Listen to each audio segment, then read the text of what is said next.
Had about 30 minutes today to work on the boat. We got home from work and had to take care of my kids. So 30 minutes, but I wanted to get the most out of that 30 minutes. So what I've done is I've removed decals from the side of the boat.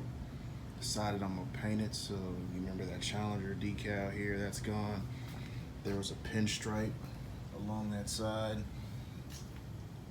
All that is gone. And there was a fish decal up here. I removed it. So the system that's been working well for me, what I've been doing,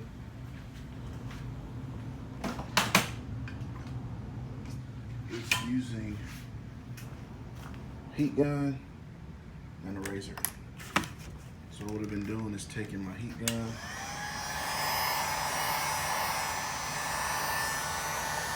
right here, make a few passes with the heat gun,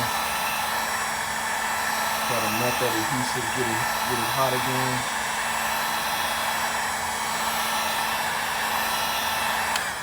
Once I do that,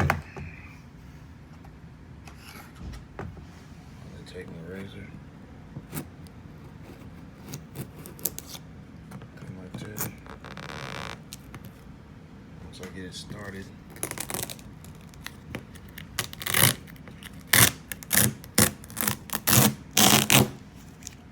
peel it off. Now try doing that without heating it up. You're gonna have some issues, but heating it up comes off pretty nicely. So I'm gonna continue doing that and call it a night. If you look at the other side, I was able to get that done. So making progress little by little, day by day, but it is progress. I know at times with these projects, it seems like you don't have that much time to work on it, and an hour here, an hour there, 30 minutes, but keep chipping away at it, and we're gonna get this done. So hope this video helped you out. Thanks for watching.